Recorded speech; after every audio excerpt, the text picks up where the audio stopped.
বিসমিল্লাহির রহমানির রহিম।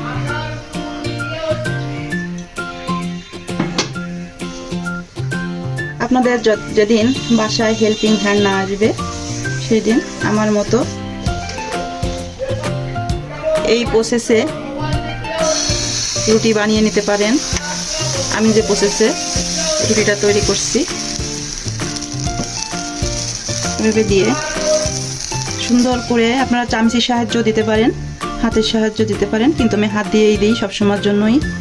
যেদিনই আমার হেল্পিং হ্যান্ড না আসে সেদিনই আমি এভাবে এই রুটি তৈরি করে নিই। অনেক অনেক সুস্বাদু হয়। রুটির থেকে কোনো অংশে স্বাদে গুণে কোনো অংশেই কম হয় না। আপনারা একদিন বাসায় ট্রাই করে দেখবেন, অনেক সুস্বাদু হয়।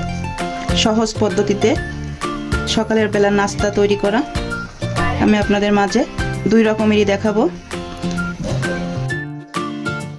ভিউয়ার্স দেখেন, রুটির থেকে কোনো অংশেই কম হয় না। আমি যেদিনই হেল্পিং হ্যান্ড না আসে আমি সেদিনই এভাবে রুটি তৈরি করে নিই। সহজ নাস্তা। একই সিস্টেমে দুই রকম করে দেখাবো।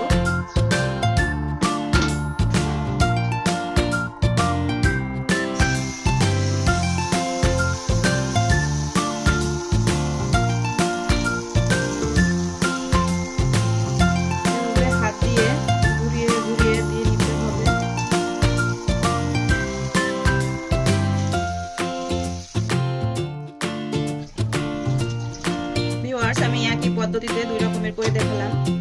ডিমের ভিতরে ঝাল, পেঁয়াজ, ধনেপাতা এগুলো দিয়ে সুন্দর করে সকালবেলা নাস্তা তৈরি করে নিতে পারেন। আর যদি শুধু তৈরি করেন ডিম না দিয়ে, সেটা সবজি দিয়ে, ডাউল দিয়ে, যে কোনো তরকারি দিয়ে আপনারা খেতে পারেন। আর এভাবেও আপনারা করে খেতে পারেন। একটা অন্য রকম স্বাদ আসে। ভিউয়ার্স একবার একটু ট্রাই করে দেখবেন। যেদিন হেল্পিং হ্যান্ড না আসবে বাসায় যে কোনোভাবে ট্রাই করে দেখবেন, অনেক সুস্বাদু হয়, অনেক সুস্বাদু। ভিউয়ার্স দেখেন কেমন হয়েছে, খুব খুব সুন্দর লাগছে দেখতে। এখন আমি আর একটু বাটার দিয়ে দিব। বাটার দিয়ে এখন এটা উল্টিয়ে দিব। যদি আপনাদের আমার এই প্রসেসটা ভালো লেগে থাকে অবশ্যই টাইম লাইনে রেখে দেবেন, প্রয়োজন মতো দেখে নেবেন। আল্লাহ হাফেজ।